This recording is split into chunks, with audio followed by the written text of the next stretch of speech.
Queridos, eu saúdo a todos com a paz do Senhor. Vamos colocar de pé, estamos orando.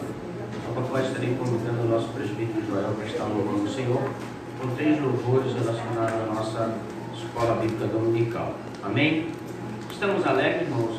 Amém. Amém? Mais uma manhã, mais um dia.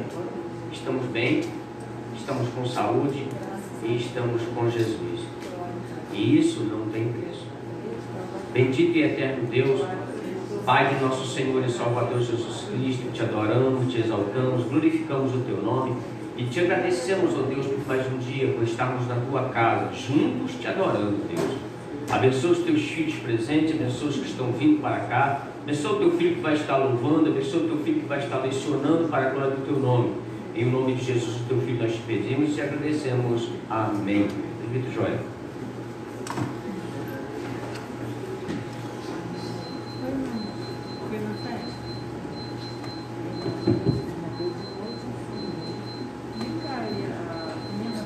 Vamos amar a igreja, uma gloriosa paz do Senhor.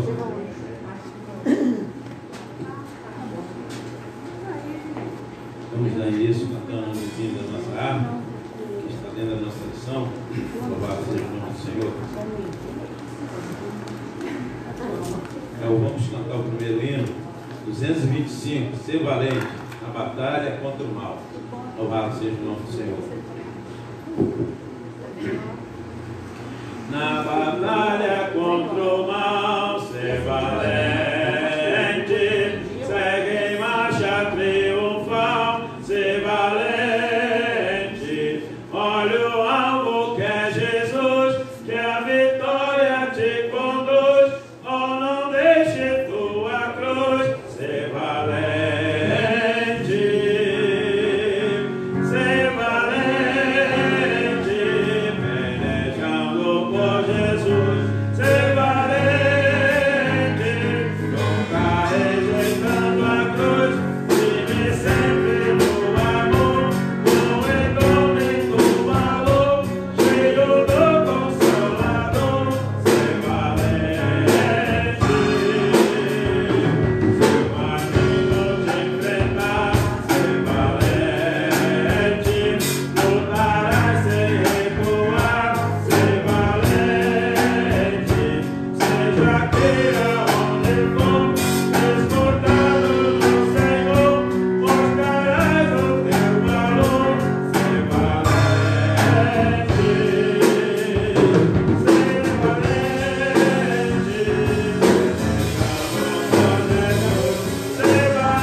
ao hino 96, deixa penetrar a luz. Louvado seja o nome do Senhor. Se o inimigo temes combater, se está em trevas e não tens poder, que a formosa luz de Deus fulgure em ti, e serás feliz assim.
Vamos cantar mais um hino, é 83. Não posso explicar. Louvado seja o nome do Senhor. Mais perto de Jesus procuro sempre eu chegar. Mais belo que o ouro do sol nada te virá. Pensando em sonho, tanta glória nunca, nunca vi. Pois ele é mais belo do que eu jamais vivi. Não posso explicar qual mesmo é Jesus, mas faz a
Obrigado, presbítero Joel, que Deus te abençoe. Vamos nos colocar de pé em nome de Jesus.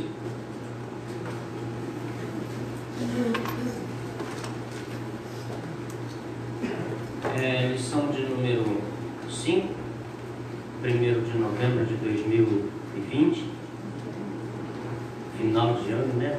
Acabou 2020, né? O título é mente. O que tem na sua mente, hein? Vontade, emoções. Você faz a sua vontade e as suas emoções precisam ser restauradas pelo Senhor. O título da nossa aula é essa: mente, vontade e emoções restauradas pelo Senhor. O texto áureo nos diz assim: pelo que não sejais insensatos, mas entendei qual seja a vontade do Senhor. Efésios 5,17. Texto áureo, igreja. Pelo que não sejais insensatos, mas entendei qual seja a vontade do Senhor. Verdade aplicada. É engraçado que o pastor de vez em quando fala sobre isso aqui, nessa verdade aplicada.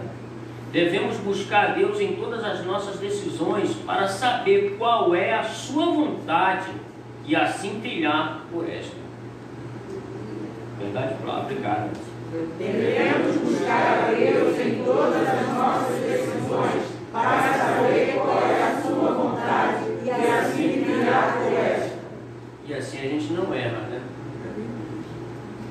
O objetivo da lição: conhecer as 3 áreas da alma. Segundo, ensinar sobre a liberdade de escolha. Terceiro, falar sobre as emoções e sua vulnerabilidade.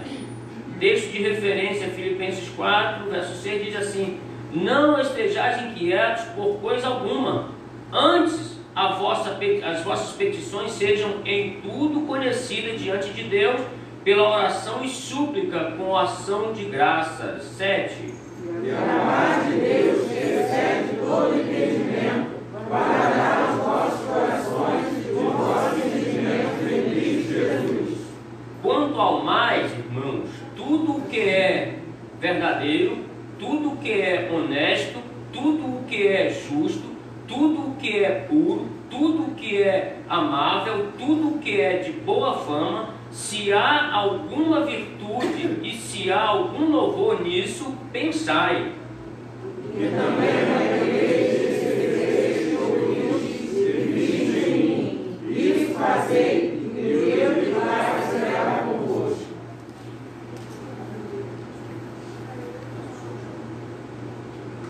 Eu gostaria de convidar o nosso diácono Wellington, por gentileza. Ele vai estar lecionando para nós nesta manhã, em nome de Jesus. Deus, eu quero te pedir, em nome de Jesus, teu Filho amado, que o Senhor olhe para nós e para o teu Filho com um olhar de misericórdia e use-o pelo amor do teu nome. Porque sabemos, meu Senhor amado, que o teu Filho estudou e orou e até jejuou, meu Senhor amado, por este dia, para que o Senhor o use para a tua igreja. Em nome de Jesus, teu Filho, nós te pedimos e agradecemos. Amém. Diácono Wellington.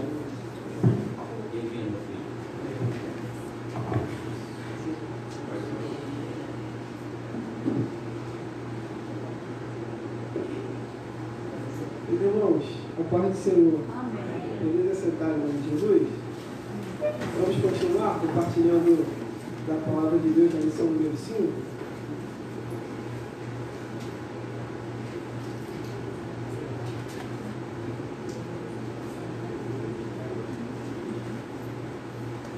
A importância da palavra de Deus para o bem-estar do ser humano. Esse é o nome que dá título à revista nesse quarto e último trimestre de 2020, né?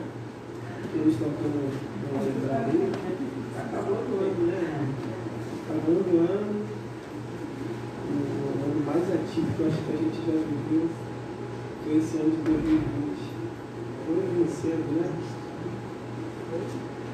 Mas muitas coisas mudam, muitas coisas se transformam e a palavra de Deus continua se renovando todos os dias. Podem vir vários acontecimentos, a gente pode passar por várias transformações no mundo, várias situações adversas, E a palavra de Deus se mantém sempre firme, né? Ela nunca vai nos deixar desamparados, independente da angústia que a gente passe. Lição de número 5. Mente, vontade e emoções restauradas pelo Senhor.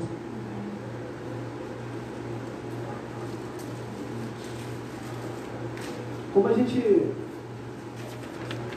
compartilhou aqui já essa introdução sobre o textuário, verdade aplicada, o objetivo da lição, os textos de referência, a gente já tem uma noção sobre basicamente essas 3 palavras centrais que vão permear essa lição: mente, vontade e emoções, sendo restauradas pelo Senhor. E a lição propõe exatamente isso: falar um pouco sobre cada palavra e demonstrar a capacidade de Deus em nos orientar sobre cada uma delas, de forma que a gente consiga ter equilíbrio e harmonia para saber ponderar todas as nossas decisões, baseado no ensinamento e na explicação sobre basicamente essas 3 palavras. E a gente pode iniciar aqui com a palavra de Deus, que está descrita também na lição, em Romanos capítulo 12, no versículo 2, que tem uma orientação que a gente ouve muito nas escolas dominicais, em conversas, na pregação da palavra de Deus, que nos diz o seguinte: e não vos conformeis com este mundo, mas transformai-vos pela renovação da vossa mente. Palavra aí que está descrita no título dessa lição 5. Para que experimenteis qual seja a boa, agradável e perfeita vontade de Deus. A juventude de hoje, às vezes, usa essa expressão de inconformados como algo mais radical, né? Mais efusivo. Eu estou inconformado com isso, com aquilo e tudo mais, mas a palavra de Deus é bem equilibrada e sensata quando nos deixa este versículo, para que nós não nos conformemos com esse mundo, não no sentido de querer mudar tudo completamente, ir na contramão da direção no sentido de desobediência, mas na verdade, não vos conformeis é para que a gente não tome a forma, não assuma o mesmo formato do padrão que está querendo ser mudado, sendo estabelecido. Então, a nossa mente tem que trabalhar no sentido de que não vou tomar o mesmo formato daquilo que é contrário à palavra de Deus, daquilo que é contrário aos ensinamentos que Cristo deixou para mim através das suas santas escrituras. É para a gente não tomar o formato, não se assimilar e não se assemelhar a este padrão que está querendo mudar completamente a característica da família, do ser, do homem em si. Mudar a palavra de Deus, tudo aquilo que vem para alterar aquilo que Deus nos ensinou, que deixou-nos como um estatuto, é para que nós não tomemos esse mesmo formato. E esse versículo, assim, ele vai nos deixar esse esclarecimento, porque a partir do momento que a gente não toma esse tipo de formato, a nossa mente se estabelece em seguir como regra de fé e prática única e exclusivamente a palavra de Deus, aí a gente consegue caminhar no sentido de conhecer a boa, a perfeita e a agradável vontade do Senhor. Então, quando a gente se deparar com este versículo de Romanos 12, versículo 2, a gente precisa entender que não podemos tomar esse formato. Não se conforma, não tome a forma de tudo que está aí fora. Antes, priorize a palavra de Deus, os seus ensinamentos, e aí sim é um processo, né? A gente não se conforma, a gente não toma o formato, a gente estabelece a nossa mente alinhada com a mente de Cristo pela palavra do Senhor, e aí a gente consegue conhecer a boa, a perfeita e a agradável vontade do Senhor. Amém? Separei aqui também, ainda dentro do item 1.1, uma outra referência bíblica de Romanos também, voltando um pouquinho, alguns capítulos anteriores. Romanos capítulo 8, versículo 5, que nos diz o seguinte: pois os que são segundo a carne, inclinam-se para as coisas da carne, mas os que são segundo o Espírito, para as coisas do Espírito. A gente só vai ter possibilidade de se inclinar para as coisas do Espírito depois que a gente passa por um determinado processo de conhecer o Senhor, de aceitá-lo como seu Salvador, de, na oportunidade que tivermos, sermos batizados em águas, e aí o Espírito Santo vai tratando com a gente, nós passamos a ser a morada do Altíssimo Deus, e aí Ele começa a nos orientar e a dirigir os nossos passos. E é a partir daí que a gente começa a entender quais são as vontades da carne e as vontades do Espírito. Né? O título da lição 5 é mente, vontade e emoções. A partir do momento que a gente começa a discernir quais são as vontades da carne e as vontades do Espírito, a gente aplicadamente vai começar a trilhar no caminho da vontade do Espírito. Mas isso não significa dizer que nós vamos abolir completamente as ofertas que a carne vai nos oferecer. Isso a gente vai falar um pouquinho mais à frente. As ofertas vão continuar diante de nós, mas a diferença está nas nossas atitudes em relação à vontade que temos. Quanto mais a gente se inclinar para as coisas do Espírito, mais nós vamos ser alcançados pelo Senhor e ser entendidos através dele que nós somos aqueles que se desviam da aparência do mal. Né? Existe a possibilidade, da mesma forma que existe a possibilidade de você se inclinar para a carne, existe a possibilidade de você se inclinar para o Espírito também. E a orientação de Deus é exatamente essa: que cada dia, no desenvolvimento, em busca da estatura de varões e varoas perfeitas diante do Senhor, a gente se incline para as coisas do Espírito. Né? Quanto mais a gente tomar esse posicionamento e se inclinar para as coisas do Espírito, Deus vai se agradar de nós, das nossas atitudes, dos nossos comportamentos, e a nossa vontade vai refletir a vontade de Deus. Vai entrar em comunhão aquilo que eu entendo por ser vontade de Deus, a partir do momento que eu dirijo os meus passos de acordo com aquilo que o Espírito Santo está falando comigo. Olha, não vai para a esquerda, como você está virado para mim, para a esquerda, vai para a direita. A gente começa a dirigir os nossos passos de acordo com a vontade de Deus e do Espírito Santo, e inclinar-se cada vez mais para o Espírito Santo e para tudo aquilo que Ele nos oferece.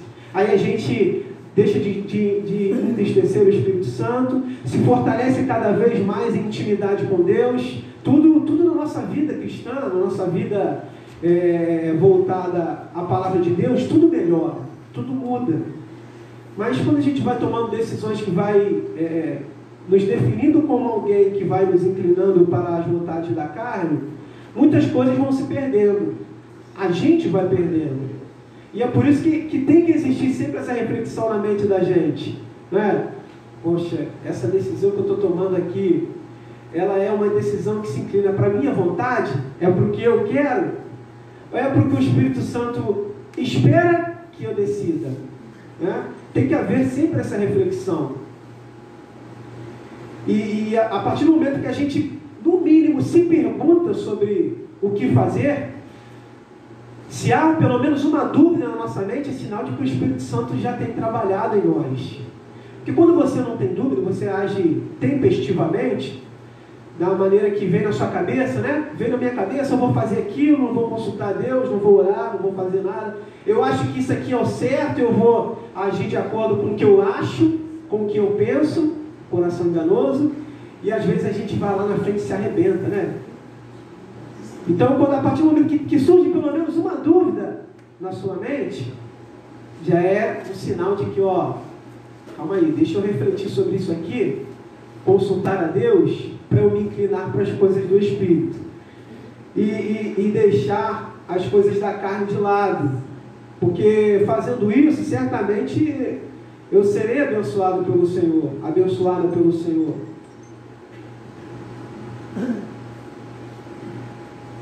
No 1.2, o autor vai trazer um subtítulo sobre o poder da mente, e ele traz uma reflexão científica, nesse tópico 1.2, ele afirma sobre a questão de Adão, que Adão, irmãos, ele foi criado varão perfeito diante do Senhor. Deus o criou perfeitamente, mas dotado de capacidade de decisão. E o autor, neste item 1.2, fala sobre a capacidade que Adão tinha de usar 100% da sua mente. Mente, vontade e emoções, nós estamos falando sobre isso. E mesmo assim ele fraquejou no momento em que recebeu uma oferta e tomou uma decisão incorreta. E assim, a ciência hoje acaba por determinar que nós não usamos nem 10% da nossa capacidade mental. O autor afirma que Adão era dotado de 100% da sua capacidade. Deu nome aos animais, era muito inteligente em si, mas tomou uma decisão errada. Não é questão da inteligência que vai fazer com que a gente sempre trilhe o caminho certo, é uma decisão, é um detalhe. E nós, mesmo não usando, segundo a ciência, mesmo não usando nem 10% da nossa capacidade de inteligência na nossa mente, olha quantas coisas são transformadas, olha quantas invenções são criadas. E mesmo assim, e muitas vezes, essa inteligência que as pessoas têm são canalizadas para o mal, são direcionadas para trilhar o caminho mais curto. Você vê pessoas extremamente inteligentes. Há alguns anos atrás, nós nos deparamos com um planejamento que foi feito para o maior roubo da história do Brasil, o roubo bancário.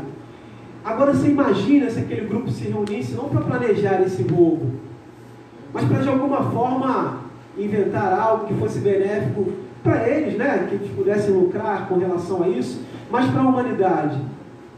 Aí se a gente entra na questão de que o entendimento muitas vezes das pessoas sobre usar a mente para o bem é voltado para o contrário, é voltado para o mal. Muitas vezes as pessoas utilizam a inteligência que têm e a mente que Deus lhes proporcionou para trilhar caminhos mais curtos e tomar decisões criminosas, vamos dizer assim. No nosso caso, decisões que nos conduzem ao erro, que nos conduzem ao vacilo diante de Deus.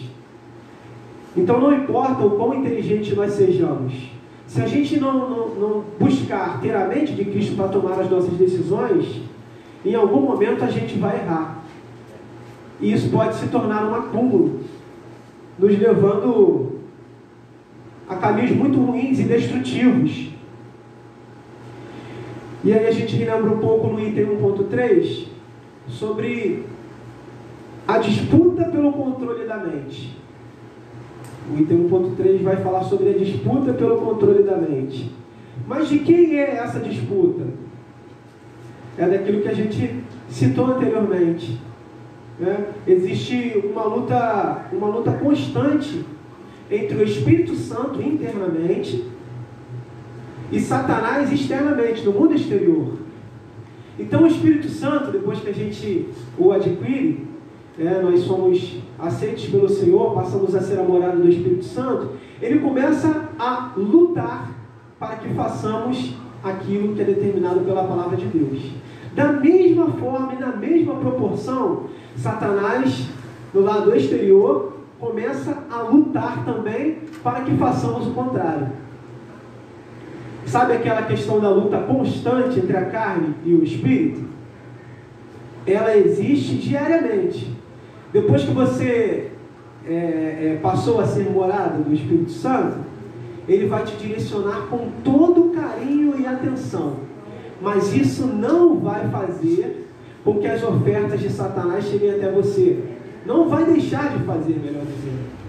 As ofertas vão surgir, as intenções de te tirar do caminho vão ser diárias e constantes, mas a luta nunca vai parar. Mas graças a Deus que você e eu começamos a adquirir consciência sobre o que fazer.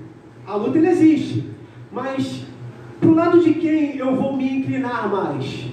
Para o lado de quem está internamente falando para eu não fazer, o Espírito Santo, ou para o lado de quem está externamente me proporcionando ofertas de prazeres? Porque, irmãos, as ofertas que Satanás coloca diante de nós, elas são prazerosas sim. Porque se não fosse, ninguém pecava. É intenso isso que a gente está ouvindo agora, né? É prazeroso sim, mas prazeroso para quem? Para a carne ou para o espírito? É prazeroso para a carne. E a orientação é sempre a gente se inclinar para o espírito. A nossa mente precisa se inclinar para o espírito. Então, quando a gente ouve às vezes assim: irmãos, o mundo não tem nada para oferecer, Satanás não tem nada para oferecer. Engano, irmãos. É engano. Tem sim, tem muita coisa para oferecer. A diferença é o que ele oferece não se compara àquilo que o Espírito Santo nos oferece. O que Satanás nos oferece são caminhos de morte. O Espírito Santo coloca diante de nós todos os dias caminhos de vida. Então a luta ela é constante. E a gente precisa estar sempre atento que o Espírito Santo ele luta por nós, para nos direcionar para o caminho correto. E Satanás também luta por nós.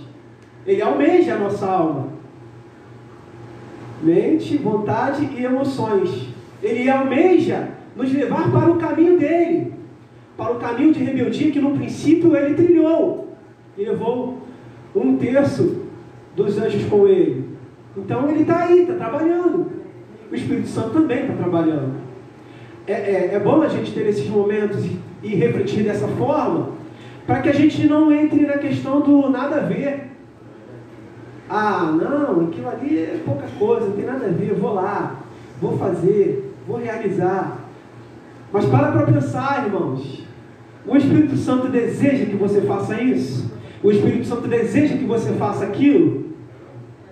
Há uma dúvida no teu coração sobre determinada decisão? Para, pensa, reflete, ora e pede direcionamento a Deus, para que a gente não entre no caminho das ofertas que Satanás coloca diante de nós. Antes, comece a trilhar o caminho das ofertas que o Espírito Santo coloca diante de nós.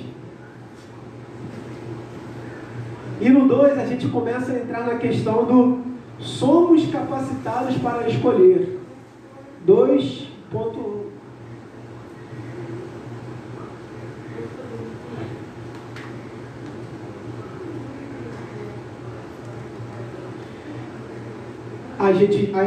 Agora a gente entra nas questões da vontade, das escolhas. Nós não escolhemos consequências. Nós não escolhemos consequências. Nós colhemos consequências das decisões que tomamos. A gente toma decisões. A gente escolhe decisões. As consequências são algo que vem posteriormente à decisão ou às decisões que nós tomamos. Então não é uma escolha. A consequência não é uma escolha. Nós não escolhemos consequências. Nós colhemos consequências. São reflexos daquilo que nós decidimos, né? E tendo a mente de Cristo, a gente vai ter maior possibilidade de tomar decisões mais assertivas, de decisões corretas, de decisões em que nós lá na frente não tenhamos o arrependimento de dizer: puxa vida, vacilei lá atrás. Se o Espírito Santo dirige a nossa mente,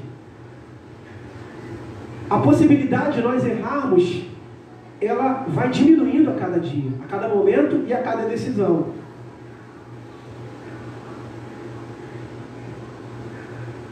Porque o nosso coração ele é enganoso, ele pode se inclinar para uma decisão que a gente imagina ser a correta e a mais apropriada, mas no final ela se mostra uma decisão incorreta lá atrás que a gente tomou.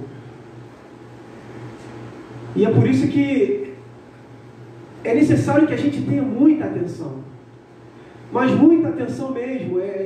Essa questão do coração do homem ser enganoso, ela pode nos levar a lugares devastadores por conta das decisões que nós tomamos. Da mesma forma que pode nos levar a lugares sublimes, se as decisões que nós tomarmos forem decisões pautadas na palavra de Deus, na orientação do Espírito Santo e em tudo aquilo que Ele nos apresenta e com todas as ferramentas que Ele nos proporciona.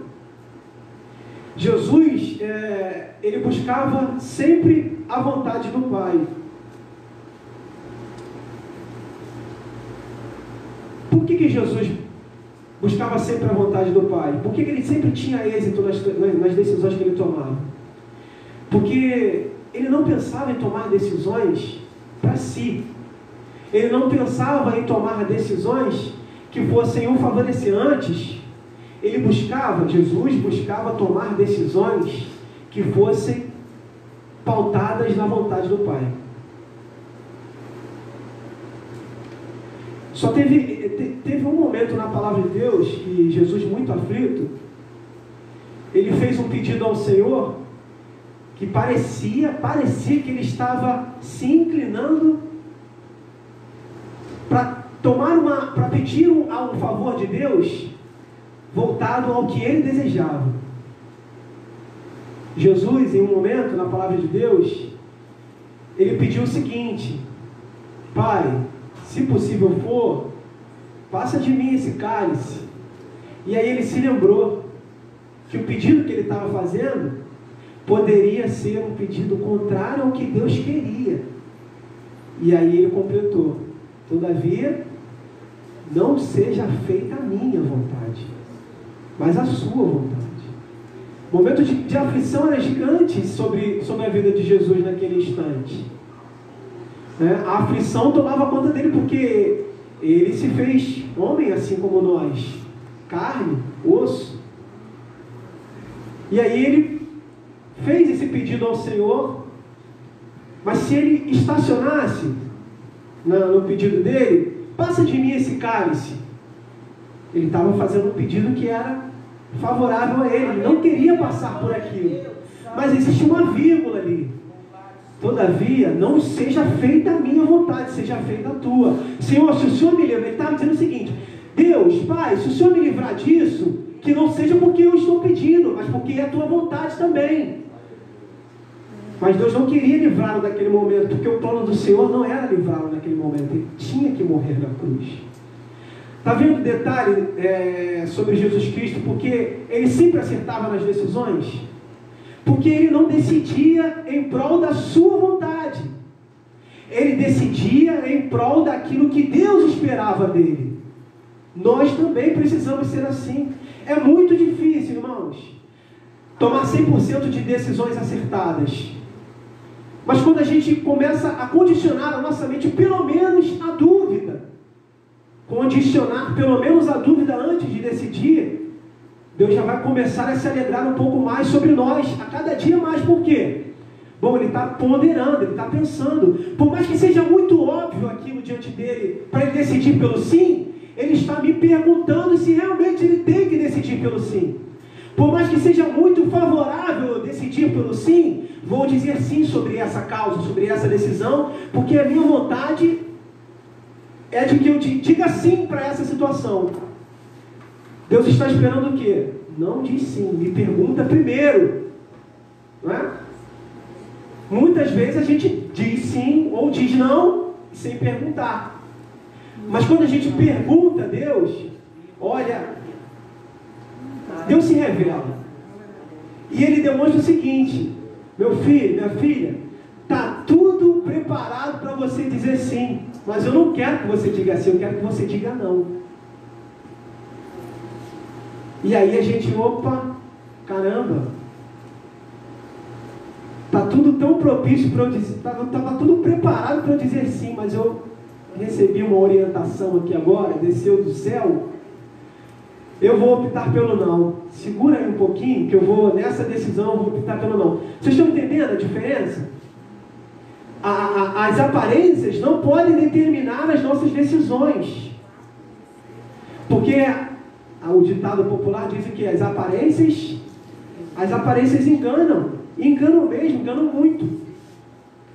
Por isso que a gente precisa nos assemelhar a Jesus Cristo no momento em que nós vamos tomar decisões. E o que é se assemelhar a Jesus Cristo? É tomar decisões pensando sobre o que Deus faria diante daquela circunstância que se apresenta diante de mim. Qual seria a decisão de Deus? Eu não sei, então eu vou orar antes de decidir. Eu vou pedir direção a Deus antes de determinar sim ou não. A oração do Pai Nosso tem um trecho em Mateus capítulo 6, versículo 10, que nos diz o seguinte: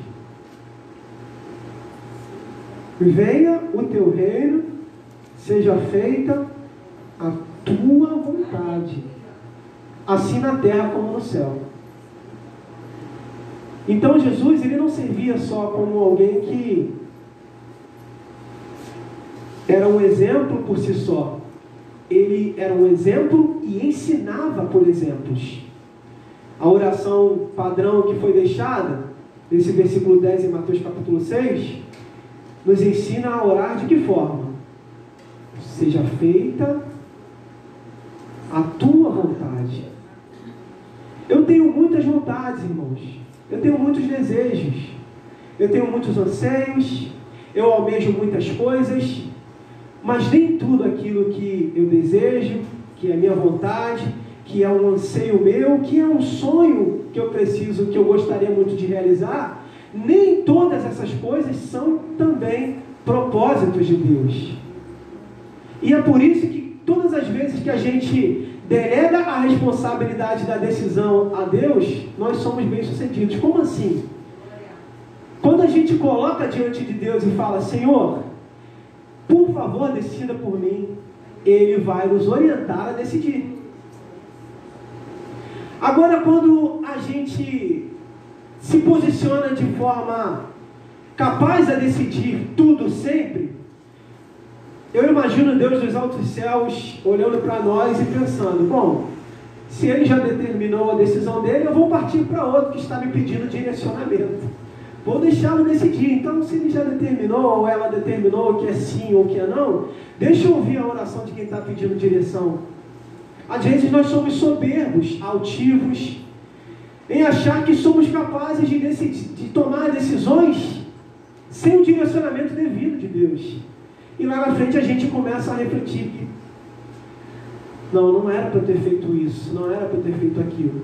A gente vai voltar com o coração quebrantado, contrito, buscando do Senhor, com arrependimento, a reparação do erro, e certamente Ele, provavelmente, Ele vai nos alcançar com misericórdia. Agora você volta lá, você vai colher as consequências, mas você vai entender onde foi que você errou. Você errou aqui, nesse primeiro ponto aqui, onde você decidiu decidir sem antes me perguntar. Está dando para refletir, irmãos, entender um pouco sobre essa questão de vontade, de decisão e sobre a nossa mente?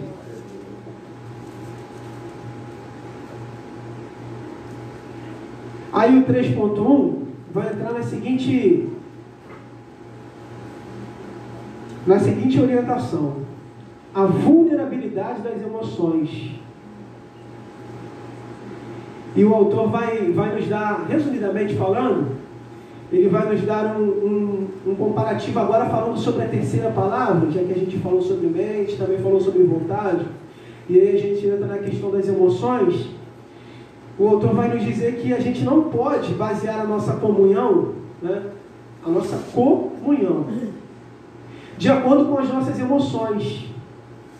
Por que a gente não pode basear a nossa comunhão de acordo com as nossas emoções? As nossas emoções, elas são sempre estáveis? Elas são sempre lineares? Não. Tem dias que nós não estamos bem. Às vezes a carga de problemas é muito grande, as nossas emoções, o nosso humor está completamente alterado. Ninguém é completamente, mantém a temperança o tempo todo, o tempo integral durante toda a sua vida. Existem oscilações provocadas por quê? Nós estamos no mundo, irmãos, estamos diante de circunstâncias variáveis, e a palavra de Deus, a própria palavra de Deus vai nos dizer que no mundo nós teremos. Então, existem períodos da nossa vida que nós estamos com um sorriso sempre de orelha a orelha, porque está tudo indo bem. Mas existem momentos que a gente vai passar pelo conhecido e chamado vale da sombra e da morte, e isso vai alterar as nossas emoções. E aí, pode ser que altere também a nossa comunhão? Pode. Mas deve? Não deve. A gente não pode basear a nossa comunhão de acordo com as nossas emoções, porque senão a gente está aqui na igreja hoje, e amanhã, diante dos problemas que afetaram as nossas emoções, a gente está desviado no dia seguinte, e aí no terceiro dia a gente volta de novo. Não pode ser assim. As nossas emoções podem variar, os problemas que a gente tem podem variar, a situação boa que a gente tem hoje pode mudar para uma situação ruim, mas a nossa comunhão precisa estar estabilizada. Precisa haver um equilíbrio. As nossas emoções não podem influenciar a nossa comunhão. Comunhão é uma coisa, precisa ser linear, precisa ser constante. Deus se agrada daqueles que colocam a mão no arado e não olham para trás. Deus se agrada daqueles que se estabelecem em oração quando o tempo está bom e quando o tempo está ruim. E isso é comunhão com Deus, independente das variações que nós temos aí fora. Não dá para variar. A variação, ela afeta a nossa vida. As nossas emoções estão diante de nós, alterando o nosso humor, o nosso comportamento às vezes, mas as nossas emoções precisam estar alinhadas com a nossa comunhão. Amém, igreja? A nossa comunhão precisa ser mantida sempre. Está tudo indo bem, eu oro para agradecer. Está tudo indo mal, eu oro pedindo a Deus que me ajude a tomar as decisões corretas. Para quê? Para que tudo volte a se estabilizar. Mas não é um tempo ruim que vai afetar a nossa comunhão. Ele pode afetar para a gente buscar um pouco mais, né? Que às vezes é no aperto que a gente intensifica um pouco mais a oração, a busca pelo Senhor e pela palavra. Se for assim, tá bom. O problema é quando as nossas emoções nos fazem ser radicais em pensar, bom, tá tudo indo mal, entendeu? Tá tudo devastador na minha vida, eu vou dar um tempo de igreja, vou dar um tempo de pastor, vou dar um tempo de irmão, eu vou parar de ir para o culto, vou deixar as coisas para trás. Aí a gente está sendo influenciado pelas nossas emoções, pelos nossos problemas. E aí está afetando a nossa comunhão.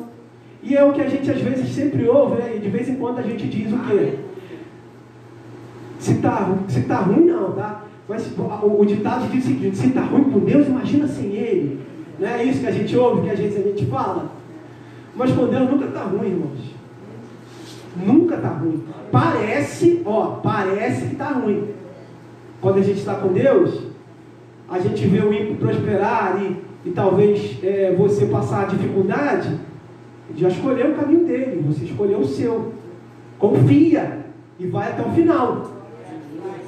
Porque nada vai se comparar quando chegar no final de todas as coisas, você poder dizer como Paulo: combati o bom combate, terminei a carreira, guardei a fé. Isso não vai se comparar a nada que você viu de injustiça nesse mundão aí. Mas não vai mesmo. Então, segura só esse item 3.1 e fixa um resumo dele da seguinte forma: as nossas emoções, né, as nossas variações de humor, os nossos problemas não podem alterar ou afetar a nossa comunhão.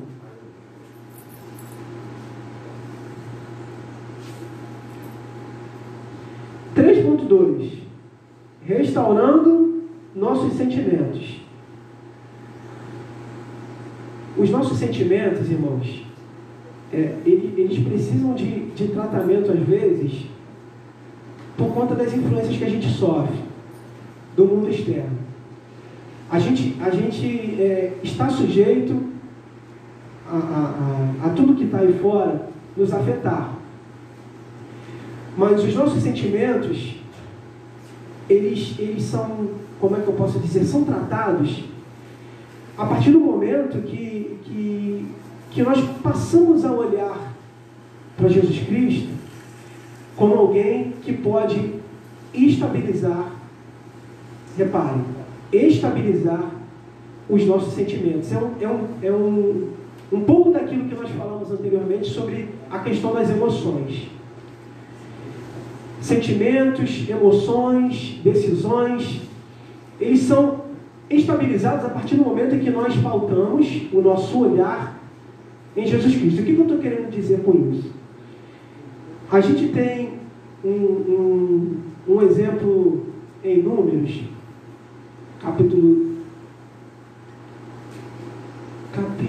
esqueci o capítulo. É relacionado a vigilância, ao espiar a terra. Né? A história é bem conhecida. Josué e Caleb, eles faziam parte dos 12 espias que iam analisar a terra, que o povo de Israel havia sido prometido que entraria. Números 14, se eu não me engano, é 30 a 31. Obrigado, Domingo, evangelista, pastor Domingo. Então, eu lembrei o versículo. Se eu estou aqui o capítulo, eu lembrei o versículo. 30 e 31. Tem um paralelo ali, irmãos, sobre alguém que está sendo influenciado a desistir, no versículo 30, Números 14 e 30, e sobre duas pessoas que estão influenciadas a continuar, a prosseguir, a decidir.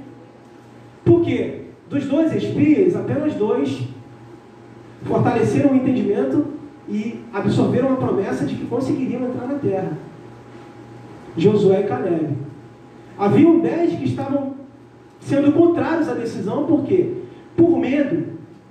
O sentimento daqueles 10 espias era de olhar para as circunstâncias.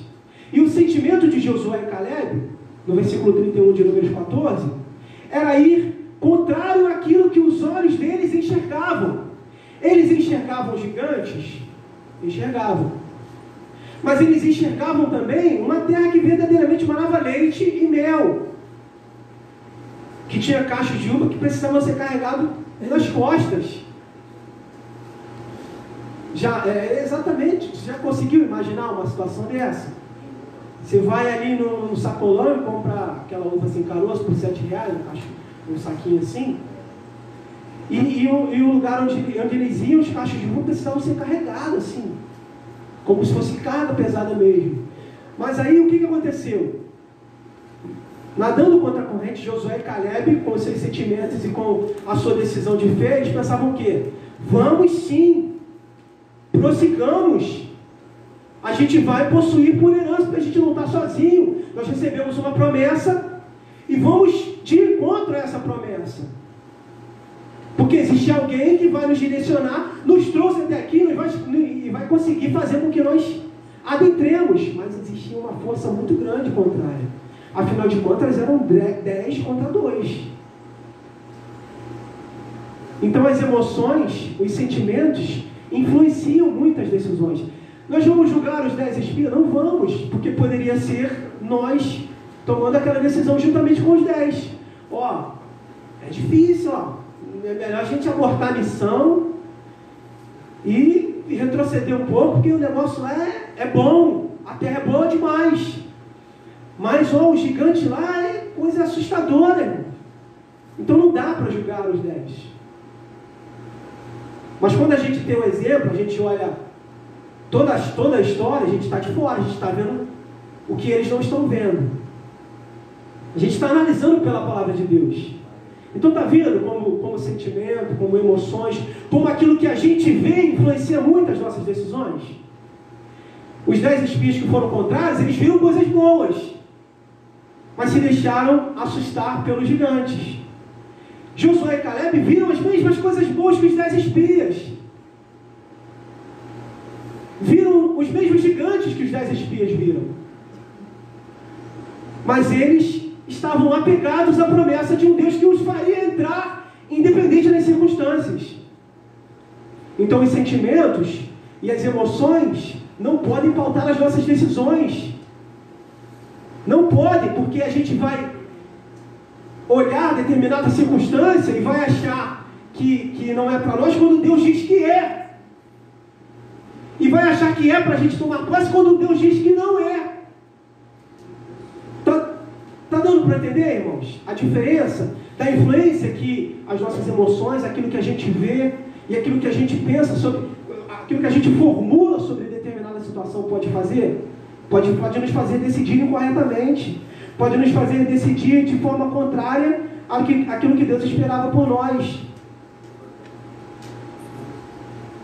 E é por isso que a gente precisa andar por fé e não por vista. Esse é um dos exemplos que fazem com que esse versículo seja uma realidade. A gente precisa andar por fé. Não pode andar por vista. Porque aquilo que a gente vê pode influenciar negativamente a nossa decisão. E o item 3.3 vai falar exatamente isso. Exatamente isso. Andemos por fé e não por sentimentos.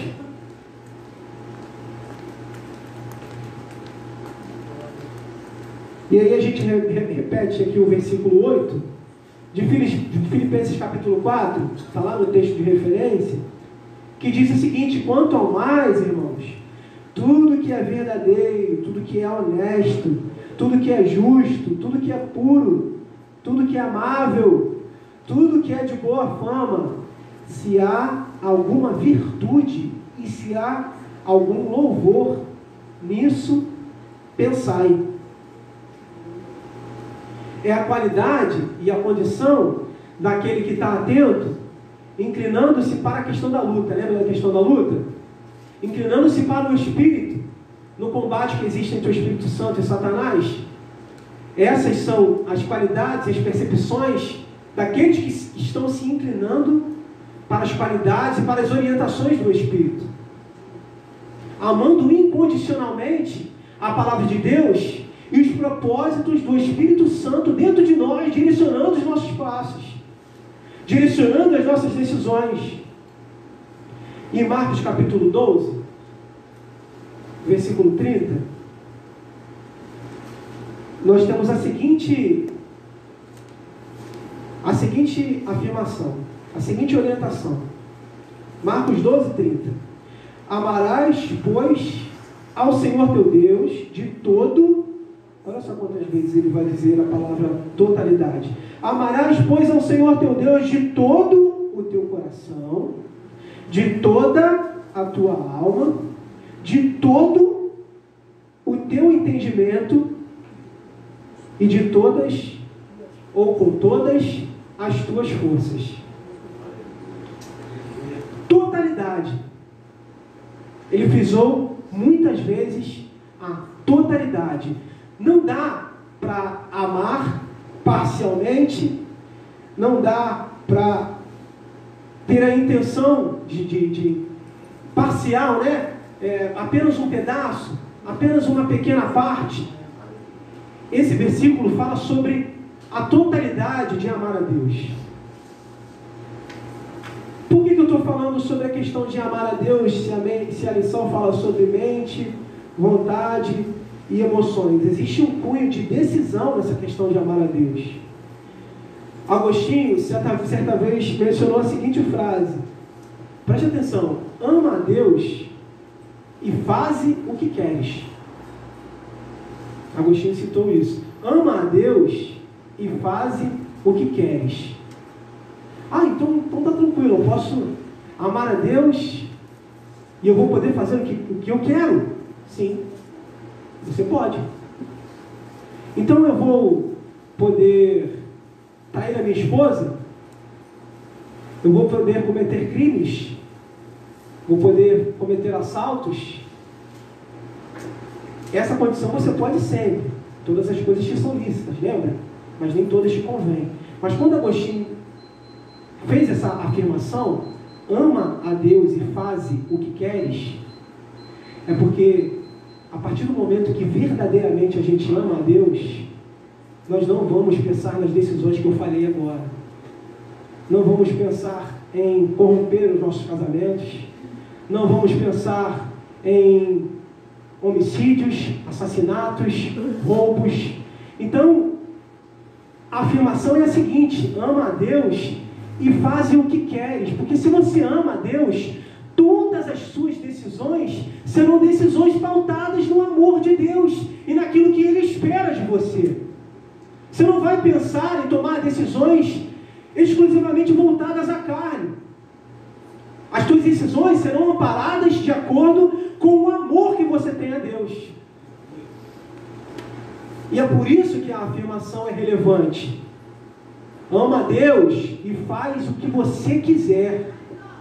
Porque todo o teu querer vai estar direcionado, vindo dos altos céus em direção à sua vida.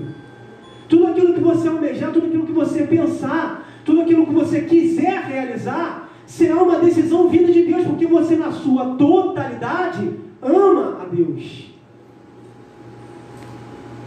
Então, faz parte da decisão. Eu amo a Deus, eu faço o que eu quero. Por quê? O que eu quero? Porque as minhas decisões são decisões vindas de Deus. Não o que eu quero de forma carnal. Porque a gente falou isso anteriormente. Você vive para si ou vive para Deus? Então, se eu vivo para tomar as decisões que Deus almeja que eu tome, a decisão que eu tomar amando a Deus será uma decisão coerente, pautada naquilo que Ele espera de mim. Então, a gente falou sobre a mente, falou sobre vontade e falou sobre as nossas emoções. E em todas elas nós precisamos ser tratados. Em todas essas áreas, não alcançamos a perfeição. Amém, irmãos?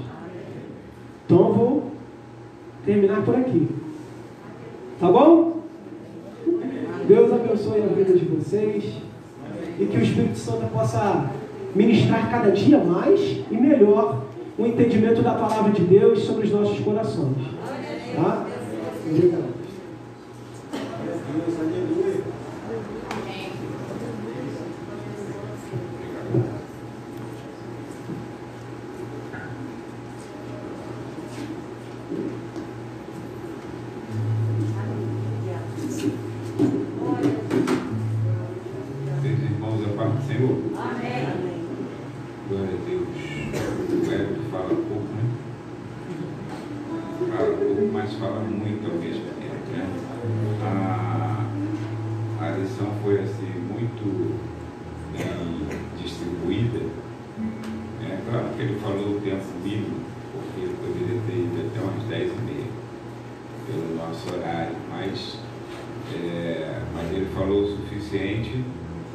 E acredito que se ele tentasse falar mais do que o que ele trouxe, poderia atrapalhar.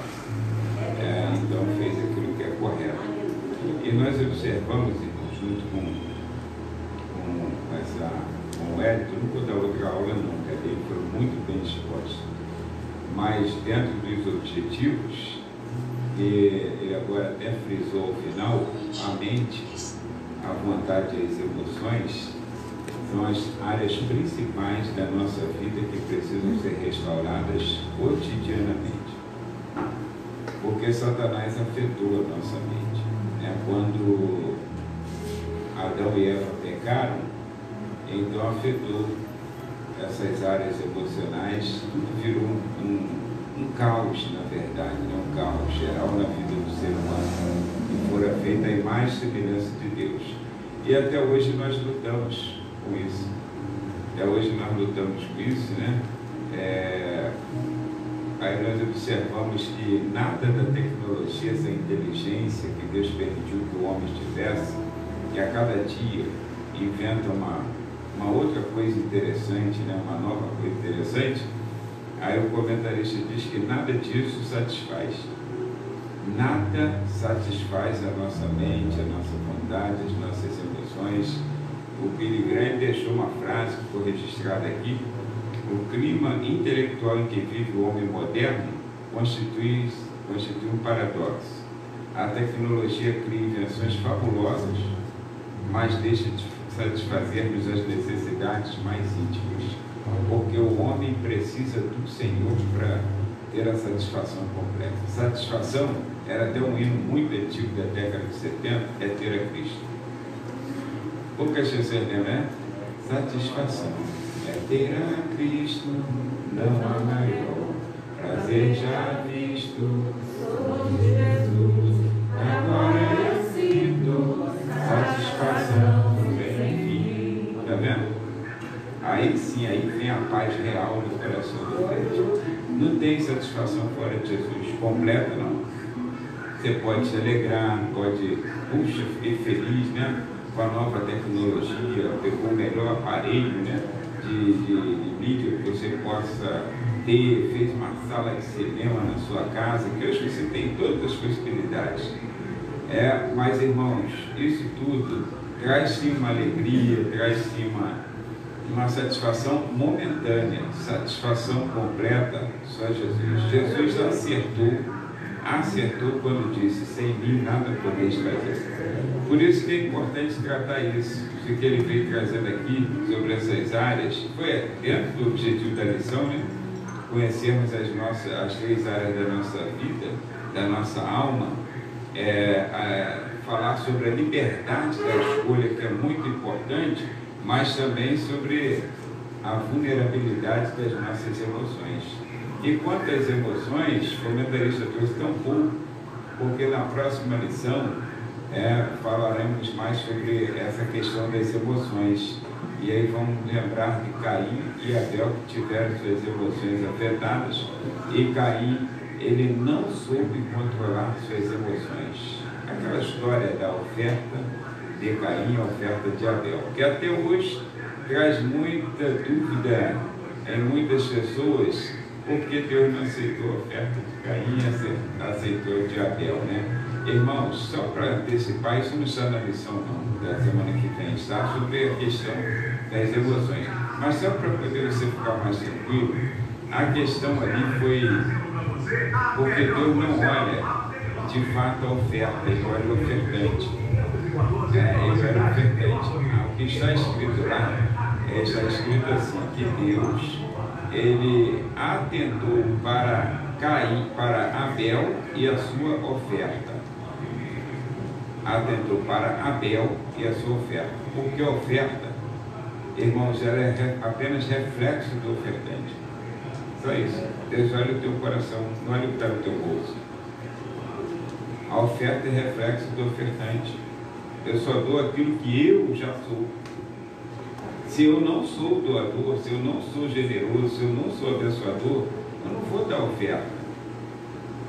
Quando eu fizer, será por uma obrigação, que se subentende que aquilo não foi um ato voluntário, aquilo foi um ato que já existia, provavelmente ensinado pelos seus pais, que de tempo em tempo teria que trazer para o altar do Senhor, porque tanto um quanto o outro ia sentir a mesma coisa. Você não dá uma oferta, não. Só que Caim percebe que ele foi o primeiro, aí ele trouxe, e provavelmente em maior quantidade do que Abel. Provavelmente não, vou te dizer que sim, porque está escrito que Caim trouxe do fruto da terra, trouxe várias coisas. Então ninguém traz só, vou levar esse aipim aqui, não, ou um inhame, não, vai levar várias coisas, trouxe, ele era lavrador, trouxe de repente um cesto grande para o Senhor.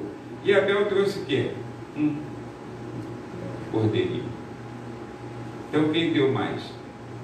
Humanamente falando, que você pensa assim, né? Eu dou mais que o meu dízimo é maior, eu dou mais que eu meto a mão no bolso, um dá R$1, dou R$10. Que é isso, irmão? Oferta é reflexo do ofertante. Jamais aquele que tem um coração voluntário para o Senhor. Porque a Bíblia enfatiza só o seguinte, Abel, ele trouxe do primogênito. Era um cordeirinho pequeno, mas refletia a fé dele no Cristo que haveria de vir. Por isso que Hebreus 11:4 diz que pela fé Abel ofereceu maior sacrifício do que Caim. Está vendo? A oferta dele foi maior do que a de Caim, pela fé. Humanamente, aos olhos humanos, a de Caim foi gigantesca. trouxe um carrinho de mão lá e tá aqui, Senhor, é teu. E Abel só com um pedacinho, um cordeirinho pequenininho no braço assim, 3 quilos, né? Mas, irmãos, Deus olha o teu coração. Deus conhece cada crente. É o teu coração que ordena a bênção de Deus sobre a sua vida. Está vendo? Não é o que você está cruzando os veios, nada disso. É aquilo que está no teu coração. Por isso que a mente é muito importante você deixar que ela seja subjugada a Cristo. Foi dito aqui, ó, inimigos internos, ataques internos e ataques externos. Satanás está do lado de fora, rodeando, jogando os seus venenos, destilando veneno sobre a vida do crente. Mas se você deixar o Espírito Santo de Deus trabalhar na sua vida, você será um bom crente, será um bom obreiro na presença do Senhor. Então vamos ficar de pé. Vamos ficar de pé. Nós deixaremos fazendo uma oração. E eu quero dizer para os irmãos que hoje uma parte da igreja, um pouco da igreja, né? Apenas cerca de 43 pessoas, estaremos indo a Madureira. O ônibus estará aqui às 15h30, no combinado, né, com a empresa. Então, 15h30, os irmãos venham para cá, que assim que der 16 horas, nós pretendemos já sair, para pegar um lugarzinho legal lá em Madureira, porque o culto começa às 18h. Mas só que tem reunião de obreiros hoje tem reunião de obreiros lá, a Santa Ceia agora pela manhã, reunião de obreiros. E alguns irmãos, eles ficam direto para o culto, eles não vão para casa, ficam direto. Então, a igreja de Lopes quer sempre pegar aquele lugar central ali onde a gente costuma pegar, para não ficar na galeria, longe de tudo e todos, né? Um desconforto tremendo. Então, 15h30, os irmãos que estão na lista, que deram seus nomes, venham para cá, para nós irmos. Porém, o culto estará começando às 17 horas aqui, com o evangelista Antônio, o Dalmi também estará aqui dando essa ajuda, e os presbíteros que não forem para Madureira. Então, 17 horas. Será feito apenas um culto. Será feito 17 às 19 horas, por conta dele. Não adianta fazer 2 cultos, porque já tem metade da igreja está fora. Se a gente está fazendo 2, porque para não ter aglomeração, né? Mas se já uma parte da igreja está fora, então apenas um culto para os irmãos que estiverem ficando. Eu conseguirei assistir pelo menos das 17 às 18. Conseguirei assistir das 17 às 18. Agora, quando é 18 horas, não posso mais assistir, porque já estarei começando outro culto lá, né? Então não tem como eu ficar sintonizado. Mas Deus abençoe os irmãos que aqui estiverem também. E a nós que estaremos ali em Madureira, para que seja uma bênção. Irmãos, vamos, quero agradecer as irmãs aí que puderam ir no congresso, né? Atendendo a convocação, o congresso das mulheres. Foi muito tranquilo o congresso, graças a Deus, foi bênção. E essa semana nós teremos a festa da Igreja Matriz. Então será quinta, sexta, sábado e encerrando domingo, com o culto de Santa Ceia. Não haverá reunião de obreiros, mas haverá o culto de Santa Ceia, a consagração de obreiros no próximo domingo. Então, os irmãos estejam atentos aí, porque quinta-feira nós não poderemos ter aula, nós estaremos lá também, eu estarei todos os dias. Esse ano foi até um alívio, né? Porque geralmente domingo, eu fico uma semana fora, 8 dias. Mas estarei quinta-feira, quarta ainda estarei aqui, mas quinta nós estaremos lá na Igreja Matriz, sexta também, e no sábado e no domingo pela manhã, encerrando com a Santa Ceia do Senhor, tá bom? Então vamos fazer essa oração. Aí sexta-feira, eu vou perguntar ao pastor Walter qual a escala de Nova Cidade. Se a escala de Nova Cidade for na quinta-feira, né, com as mulheres, aí sexta haverá o culto. Para lá, e vocês ficam aqui com o evangelista Antônio, sexta-feira. Porque se tem escala é porque eu não quero um número excessivo. Mas se por acaso a escala cair na sexta-feira, aí não tem jeito, aí não tem como ter culto aqui. Tá? Porque aí toda a congregação deverá estar cumprindo a escala, tá bom? Então vamos orar, irmãos, e agradecer ao Senhor para que Deus possa. Okay?